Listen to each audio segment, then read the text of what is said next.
जय हिंद दोस्तों। कैसे हैं आप लोग। तो आज हम बात करने वाले हैं साल 2024 में आई एक फिलिपिन हॉरर फिल्म के बारे में जिसका नाम है आउटसाइड। दोस्तों, एक पिता अपने घर का हेड ऑफ फैमिली होता है और वो अपने बीवी और बच्चों को बचाने के लिए किसी भी हद तक जा सकता है। इस फिल्म में भी यही दिखाया गया है कि कैसे एक आदमी अपने परिवार को प्रोटेक्ट करता है। दोस्तों, इस फिल्म की कहानी काफ़ी अच्छी है जो कि आपको बेहद पसंद आएगी, तो आप इस वीडियो को अंत तक ज़रूर देखिएगा। फिल्म की स्टार्टिंग में हमें एबल फैमिली दिखाई जाती है जिसमें होते हैं एक कपल फ्रांसिस और आइरिस और उनके दो बेटे जोशुआ और लूकस। वो सभी अपनी वैन में फ्रांसिस के पिता के घर जा रहे थे और हम उनकी वैन पे ढेर सारा खून लगा हुआ देख पाते हैं। दरअसल उस पूरी कंट्री में वायरस फैल गया था जिसकी वजह से लोग ज़ॉम्बी में कन्वर्ट हो गए थे और फ्रांसिस किसी तरह अपनी फैमिली को बचाकर वहां से भाग निकला था और अब वो अपने पिता के फार्म हाउस पहुंचता है जहां वो अपनी फैमिली को सही सलामत रख सके। वो घर के अंदर जब जाता है तो वो आवाज़ लगाता है लेकिन कोई भी उसका जवाब नहीं देता। उसके बाद वो अपने पिता के बेडरूम में जाता है जहाँ पर उसे उसके पिता की लाश मिलती है जिसने खुद को गोली मार ली थी। ये देखकर वो समझ जाता है कि उसका पिता भी इन्फेक्टेड हो गया था जिसकी वजह से उसने अपने आप को शूट करके जान से मार डाला। वो अपने पिता के हाथ में जो गन होती है उसे अपने पास रख लेता है और अपने पिता की घड़ी भी वो खुद ही पहन लेता है। जब वो बाहर जाता है तो वो देखता है कि उसकी माँ भी इन्फेक्टेड हो गई है जिसका शरीर आधा कट चुका है लेकिन अब भी वो जीवित है। उसकी माँ उसकी तरफ आती है उस पर अटैक करने के लिए लेकिन तभी वो उसके सर पे शूट कर देता है जिससे उसकी माँ भी मारी जाती है। वो ये देखकर समझ गया था कि इस गांव में भी वो वायरस फैल चुका है और वो अपने माता पिता की लाश को कॉर्नफील्ड में गाड़ देता है। उसके बाद वो अपनी बीवी बच्चों से कहता है कि वो यहीं पर रहेंगे क्योंकि यहाँ पर जो फार्म है उससे वो खाने पीने का जुगाड़ कर सकते हैं। हम देख पाते हैं कि वो कपल एक दूसरे से खुश नहीं थे, मानो कि उनके बीच कोई सीक्रेट हो जिसकी वजह से वो एक दूसरे से नाराज़ हों। और दोस्तों, वो सीक्रेट क्या है ये आपको आगे पता चलेगा। उन लोगों को वहाँ पर फ्रेश पानी भी मिलता है क्योंकि वहाँ पर नलका था।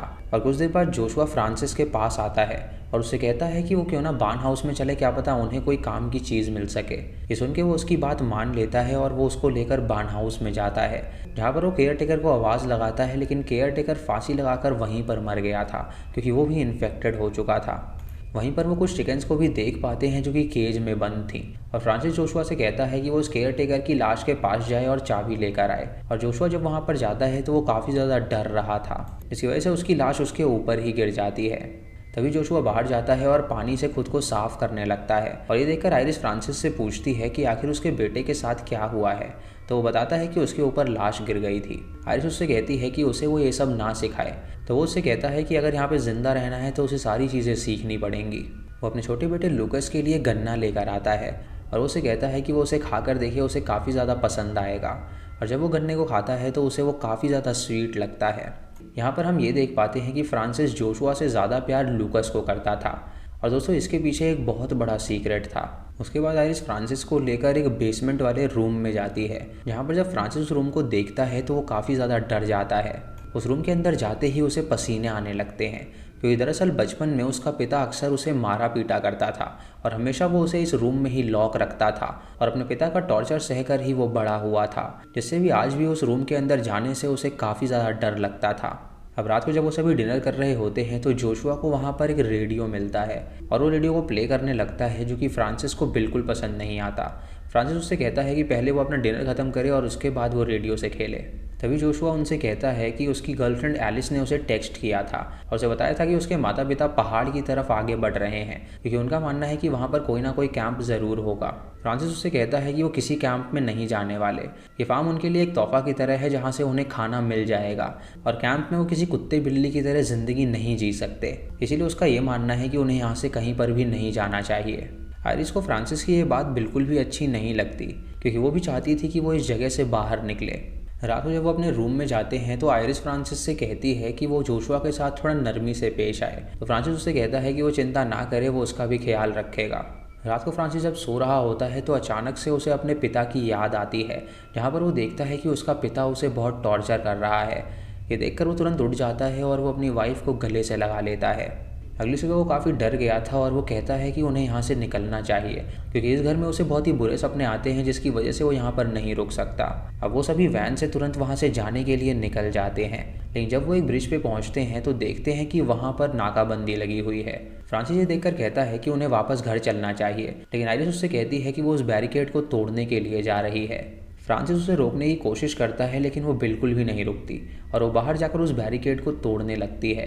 तभी अचानक वहाँ पर एक सिपाही आता है जो कि इन्फेक्टेड होता है। ये देखकर आयरिस वहाँ से भागने लगती है और फ्रांसिस उसे शूट करके मार डालता है।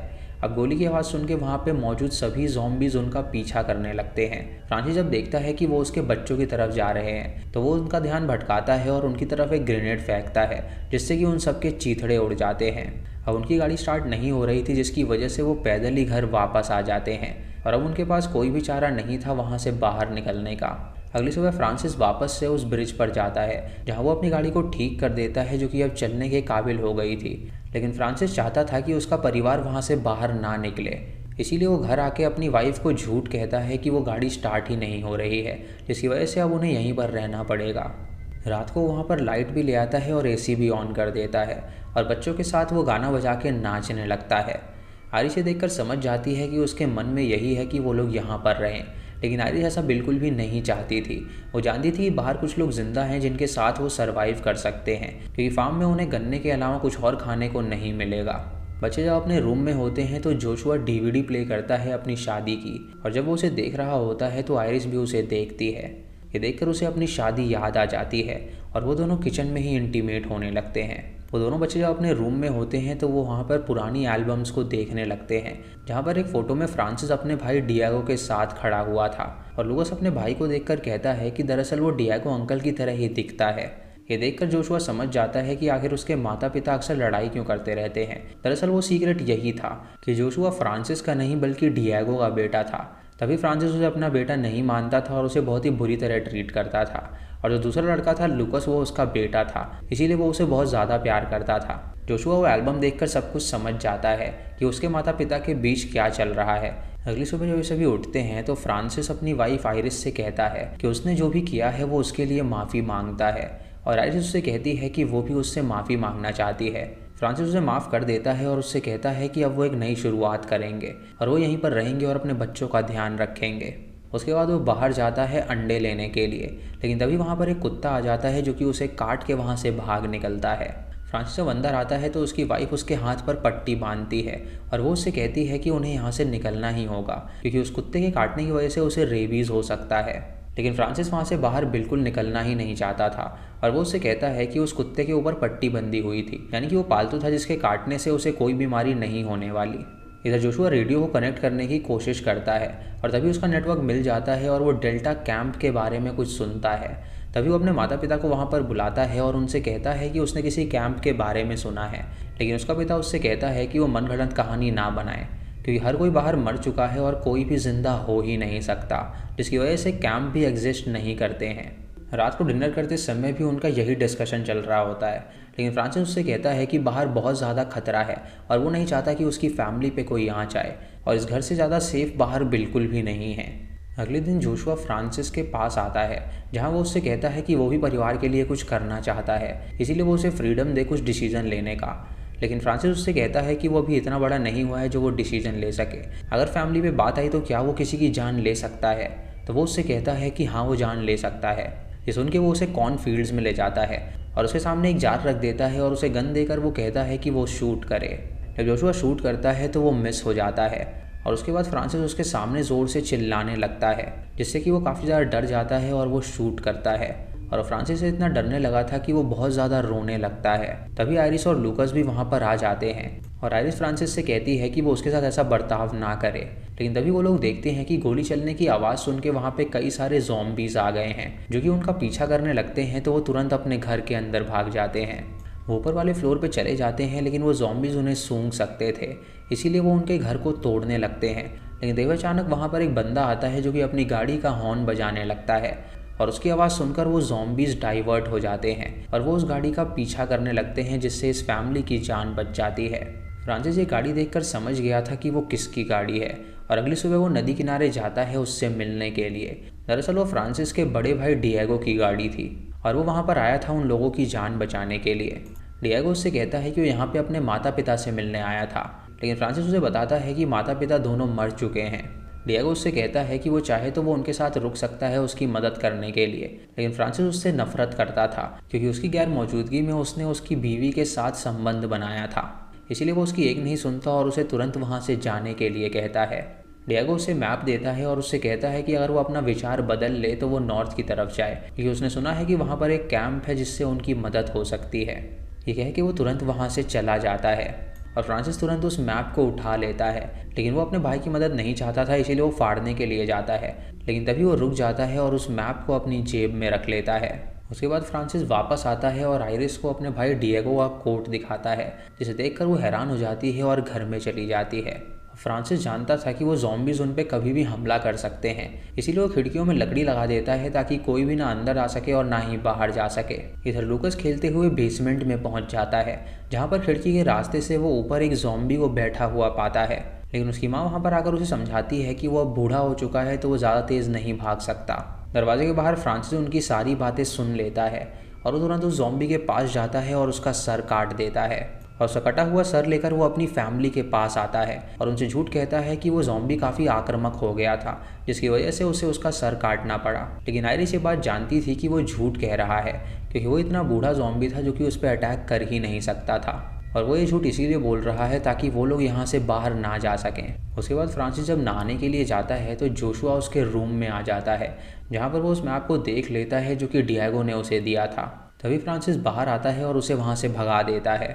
और रात को जब वो सभी डिनर करने वाले होते हैं तो फ्रांसिस वहाँ पे क्रिसमस सेलिब्रेट करने लगता है। वो लोग कहते हैं कि तो सितंबर चल रहा है तो क्रिसमस कहाँ से आ गई, तो वो कहता है कि उनके लिए आज ही क्रिसमस है। वो लोग देख पाते हैं कि वो धीरे धीरे अपना मानसिक संतुलन खोता जा रहा है। और जब वो लोग डिनर कर रहे होते हैं तो जोशुआ अपनी माँ को उस मैप के बारे में बताता है। ये सुन के आइरिस फ्रांसिस से पूछती है कि वो मैप कहाँ पर है, तो वो उससे कहता है कि उसके पास कोई भी मैप नहीं है। फ्रांसिस उससे कहता है कि वो जानता है कि वो यहाँ से बाहर निकलना चाहती है, क्योंकि वो अपने आशिक डिएगो से मिलना चाहती है। वो बच्चों को ये भी बताता है कि उनकी माँ उन्हें छोड़ के जाने वाली थी, वो भी किसी और के चक्कर में। लेकिन तभी वायरस फैलने लगा, जिसकी वजह से उसकी माँ उनके पास रुकी है। ये सुन के बच्चे रोने लगते हैं और अपनी माँ से पूछते हैं कि क्या ये सच है, तो उनकी माँ उन्हें बताती है कि ये बिल्कुल सही बात है। उसके बाद फ्रांसिस उसे मैप दिखाता है और उससे कहता है कि वो यहाँ से कहीं पर भी किसी को जाने नहीं देगा। वो तुरंत उस मैप को जला देता है, जिससे कि आइरिस को बहुत बुरा लगता है और वो उसे थप्पड़ मार के अपने रूम में चली जाती है। अगली सुबह फ्रांसिस गन्ने कलेक्ट करने के लिए कॉर्नफील्ड में जाता है और आइरिस अपने बच्चों के पास जाती है और उनसे बातें करने लगती है। हम देख पाते हैं कि बच्चे माँ के साथ ज़्यादा सेफ फील कर रहे थे, क्योंकि उनका जो पिता था वो धीरे धीरे अपना मानसिक संतुलन खोता जा रहा था, जिसकी वजह से वो बहुत ही बेकार हरकतें कर रहा था। शाम को फ्रांसिस जब वापस आता है तो वो एक बहुत ही बड़ी लकड़ी अपने साथ लाया था और वो उस लकड़ को दरवाजे पर लगा देता है, जहाँ पर वो उनसे कहता है कि अब इस घर से बाहर कोई भी नहीं जाएगा, क्योंकि उसने कुछ ज़ॉम्बीज़ को देखा है जो कि बहुत ही खतरनाक हैं और वो कभी भी उन पर अटैक कर सकते हैं। ये सुन के जोशुआ हिम्मत दिखाता है और अपने पिता से कहता है कि वो झूठ कह रहा है, क्योंकि वो जानता है कि बाहर कोई भी खतरा नहीं है और ये सब वो मनगढ़ंत कहानी बना रहा है ताकि वो लोग बाहर ना निकल सकें। ये सुन के फ्रांसिस को गुस्सा आता है और वो जोशुआ को एक ज़ोर से तमाचा मारता है और उसे कहता है कि वो गंदी नाली का कीड़ा है और वो उसका बेटा नहीं है। तभी अचानक उनका दरवाज़ा कोई खटखटाने लगता है और उस दरवाजे पर एक सोल्जर था जो कि जख्मी हालत में वहाँ पर आया था। फ्रांसिस उससे कहता है कि वो जो कोई भी है वो यहाँ से चला जाए, लेकिन तभी जोशुआ दरवाज़ा खोल देता है, जिसकी वजह से वो सिपाही अंदर आ जाता है। आइरिस देखती है कि वो बुरी तरह जख्मी है और वो उससे पूछती है कि आखिर उसे हुआ क्या था, तो सोल्जर उसे बताता है कि दरअसल डेल्टा कैंप पे अटैक हो गया था, जिसकी वजह से वहाँ पे सभी लोग मारे गए हैं और वहाँ पर एक आदमी था जो कि उन सब का शायद रिश्तेदार था और उसने उसकी जान बचाई और ख़ुद को सैक्रिफाइस कर दिया और मरने से पहले उसने उनका एड्रेस उसे दिया था, जिसकी वजह से वो यहाँ पर आया है मदद के लिए। आइरिस उनके समझ जाती है कि वो इंसान डिएगो ही होगा और वो उससे पूछती है कि क्या वो अभी ज़िंदा है, तो वो उससे कहता है कि ज़ॉम्बीज़ ने उसे घेर लिया था और अब तक वो मर गया होगा। उसके बाद आइरिस उस सोल्जर की मरहम पट्टी करती है और फ्रांसिस से कहती है कि वो आज रात उसे यहीं पर रुकने दे। फ्रांसिस उसकी बात मान लेता है, लेकिन एक शर्त पे। वो सिपाही को बेसमेंट में ही सोने के लिए कहता है ताकि वो उसकी फैमिली से दूर रह सके। अब रात को जब सभी लोग सो रहे होते हैं तो जोशुआ अपनी माँ के पास आता है, जहाँ पर वो उससे कहता है कि वो बिल्कुल भी चिंता ना करे, वो उन सबको यहाँ से बाहर ले जा कर रहेगा। वो ये भी जानता है कि दरअसल वो फ्रांसिस का बेटा नहीं है, इसलिए फ्रांसिस उससे हमेशा चिढ़ता है, लेकिन वो उसे कुछ भी माने वो उसे अपना पिता मानता है। इसीलिए अपनी फैमिली के लिए वो आज रात बाहर जा रहा है ताकि वो देख सके कि बाहर निकलना सेफ है या नहीं। उसकी माँ उसे बाहर जाने का इजाज़त दे देती है और जोशुआ उसी क्षण वहाँ से भाग निकलता है। अगली सुबह फ्रांसिस जब उठता है तो वो देखता है कि सभी लोग ब्रेकफास्ट कर रहे हैं, लेकिन वहाँ पर उसे जोशुआ कहीं नज़र नहीं आता। वो आयरिस से पूछता है कि जोशुआ कहाँ पर है, तो आयरिस उसे कोई भी जवाब नहीं देती। जब वो बाहर जाता है तो देखता है कि दरवाज़ा खुला हुआ है और ये देखकर वो समझ जाता है कि जोशुआ वहाँ से भाग निकला है। इसीलिए उसे बहुत ही ज़्यादा गुस्सा आता है और वो एक हथौड़ा उठाता है और वो तुरंत उससे उस सिपाही के सर पे मारता है, जिससे उस सिपाही की मौत हो जाती है। और उसके बाद वो आयरिस को पीट के उसे बेहोश कर देता है। जब आयरिस की आंखें खुलती हैं तो वो अपने आप को बेसमेंट में पाती है और वो देखती है कि फ्रांसिस ने उसे और लूकस को बेसमेंट में बंद करके रखा हुआ है। फ्रांसिस जब ऊपर होता है तो देखता है कि घर के बाहर वही कुत्ता वापस आ गया है जिसने उसे काटा था, और ये देखकर वो बाहर जाता है और उस कुत्ते को जान से मार डालता है और उसके बाद उसका मीट पका के वो बेसमेंट में ले जाता है, जहाँ पर वो आयरिस और लूकस को वो खाने के लिए कहता है। लेकिन आयरिस उससे कहती है कि वो लोग उसे नहीं खाने वाले। ये देखकर उसे गुस्सा आ जाता है और वो प्लेट को नीचे फेंक देता है और उस प्लेट में एक चाकू भी था जो कि नीचे गिर गया था। इसीलिए आयरिस अपने पैर से उसे छुपा लेती है और वो उसे गले लग के उससे कहने लगती है कि उसे उसकी ज़रूरत है। तभी फ्रांसिस उसे पकड़ लेता है और उस चाकू को लेकर वो तुरंत उसे दोबारा से लॉक कर देता है, जिसकी वजह से आयरिस खिड़की पे जो लकड़ी लगी होती है उन्हें तोड़ने लगती है। लेकिन अचानक से उसका पैर फिसल जाता है, जिससे कि वो नीचे गिर जाती है और बेहोश हो जाती है। रात को जब उसकी आंखें खुलती हैं तो उसका बेटा उससे पूछता है कि अब वो क्या करेंगे, तो वो उससे कहती है कि उसे झूठ बोलना होगा। वो एक प्लान बनाती है जहाँ पर वो लूकस से चिल्लाने के लिए कहती है और लूकस जब चिल्लाता है तो उसकी आवाज़ सुन के फ्रांसिस नीचे आ जाता है और मौका देखकर आयरिस फ्रांसिस पे अटैक कर देती है और अपने बेटे को लेकर बाहर निकल जाती है और उसे वो उसी बेसमेंट में बंद कर देती है। फ्रांसिस जब अंदर बंद होता है तो उसे दोबारा से अपने पिता की याद आने लगती है कि कैसे वो उसे यहाँ पर टॉर्चर किया करते थे। आयरिस लूकस को लेकर जब वहाँ से भागने के लिए बाहर निकलती है तो अपने सामने वो डिएगो को देखती है जो कि इन्फेक्टेड हो गया था। ये देखकर वो अंदर जाती है, लेकिन डिएगो भी अंदर आ जाता है और वो उसके बेटे पर तुरंत अटैक कर देता है। ये देखकर आयरिस उसे डिस्ट्रैक्ट करती है तो वो आयरिस पे अटैक कर देता है, लेकिन आयरिस एक कुर्सी से उसे रोके रखती है। जब फ्रांसिस उसकी आवाज़ सुनता है तो तुरंत दरवाज़ा तोड़कर बाहर आ जाता है और वो इन्फेक्टेड डिएगो के सर पे ज़ोर से वार करता है, जिससे उसकी मौत हो जाती है। उसके बाद फ्रांसिस अपनी वाइफ से पूछता है कि आखिर उसने ऐसा क्यों किया, लेकिन तभी अचानक उनका बेटा उनके सामने आता है और वो अपना हाथ दिखाता है जिस पे डिएगो ने उसे काट लिया था, यानी कि अब वो भी इन्फेक्टेड होने वाला था। ये देखकर वो दोनों ही काफ़ी ज़्यादा घबरा जाते हैं और फ्रांसिस अपने सारी पागलपंती को भूल जाता है और वो आयरिस से कहता है कि वो किसी तरह उनके बेटे की जान बचाए। आयरिस लूकस को लिटाती है और उसका इन्फेक्टेड हाथ काट देती है और उसके बाद वो वहाँ पर पट्टी लगा देती है और फ्रांसिस से कहती है कि वो जल्दी से वैन लेकर आए क्योंकि उन्हें उनके बेटे को हॉस्पिटल ले जाना होगा। ये सुनकर फ्रांसिस भागते हुए ब्रिज की तरफ जाता है, जहाँ पर जब वो वैन के पास पहुँचता है तो उसके सामने जोशुआ आ जाता है जिसके हाथ में एक गन होती है। फ्रांसिस उसे कुछ बताने की कोशिश करता है, लेकिन फ्रांसिस के खून से लथपथ कपड़े देखकर उसे लगता है कि शायद उसने उसकी माँ को जान से मार डाला है। इसीलिए वो फ्रांसिस पे शूट कर देता है, जिससे फ्रांसिस नीचे गिर जाता है। जोशुआ उसके पास जाता है और उससे माफ़ी मांगता है और उससे कहता है कि उसने ये जानबूझकर नहीं किया। तो फ्रांसिस उसके गाल पे हाथ फेरता है और उससे कहता है कि वो उसका बेटा है। ये सुनकर जोशुआ रोने लगता है और उसे पता चलता है कि फ्रांसिस भी उसे अपना बेटा ही मानता था, लेकिन अब बहुत देर हो चुकी थी क्योंकि फ्रांसिस मर चुका था। अब जोशुआ वो गाड़ी लेकर वापस फार्म हाउस जाने के लिए निकल जाता है और हम उसकी माँ को फ्रांसिस का इंतज़ार करता हुआ देख पाते हैं। तभी वहाँ पर वो गाड़ी लेकर पहुँचता है और इसी के साथ ये मूवी यहीं पर ख़त्म हो जाती है। तो दोस्तों ये थी आउटसाइड मूवी की कहानी, जहाँ पर एक ज़ॉम्बी एपोकलिप्स हो गया है और दुनिया भर में ज़ॉम्बीज़ फैल चुके हैं, जिसकी वजह से ज़िंदा लोग बहुत ही कम बचे हुए हैं। ये फैमिली फार्म में आ गई थी अपने आप को बचाने के लिए, लेकिन इन परिवार वालों में बहुत सारे ग्रजेस चल रहे थे, जिसके चलते फ्रांसिस बहुत ज़्यादा डिप्रेशन में था और वो अपनी बीवी को उसकी गलती की सज़ा के लिए माफ़ कर ही नहीं पा रहा था, जिसकी वजह से वो उसके पहले बेटे को भी मारा पीटा करता था, जो कि उसका बेटा नहीं था बल्कि वो उसके भाई डिएगो का बेटा था। उसने अपना मानसिक संतुलन इतना खो दिया था कि वो अपने परिवार से ऊपर खुद को रख रहा था, क्योंकि वो हेड ऑफ़ द फैमिली था और वो चाहता था कि उसकी सब सुने। उसका पिता भी सेम सोच वाला ही इंसान था, जो कि डिएगो को नहीं मारता था क्योंकि वो काफ़ी स्ट्रॉन्ग लड़का था, और फ्रांसिस जो था वो बहुत ही वीक लड़का था, इसीलिए वो उसे मारा पीटा करता था और वो चाहता था कि वो स्ट्रॉन्ग बने। वो उसे हमेशा बेसमेंट में बंद करके रखता था और वहीं पे उस पर टॉर्चर करता था, जिसके चलते फ्रांसिस के मन में उसके पिता के प्रति बहुत ज़्यादा डर हो गया था। और जब वो फार्म हाउस में गया तो वो अपने पिता की तरह ही प्रिटेंड करने लगा और वो चाहता था कि जोशुआ के अंदर भी वही डर वो बैठा सके। लेकिन एंड में उसे पता चला कि ये सब व्यर्थ है, उसे सिर्फ अपने फैमिली को प्रोटेक्ट करना है। इसीलिए वो पैदल भागा उस वैन को लाने के लिए, लेकिन वहाँ पर जोशुआ ने उसे शूट करके जान से मार डाला, क्योंकि उसे लग रहा था कि शायद उसकी माँ और भाई को उसने जान से मार डाला होगा। तो दोस्तों ये थी इस फिल्म की कहानी। आपको इसकी कहानी कैसी लगी आप हमें कमेंट सेक्शन में ज़रूर बताइएगा। चैनल पे नए हैं तो इसे सब्सक्राइब करें और बेल आइकन दबाएं नोटिफिकेशंस के लिए। और दोस्तों वीडियो को लाइक और शेयर करना बिल्कुल मत भूलिएगा। तो मैं मिलता हूँ आपको अगली वीडियो में, तब तक के लिए जय हिंद।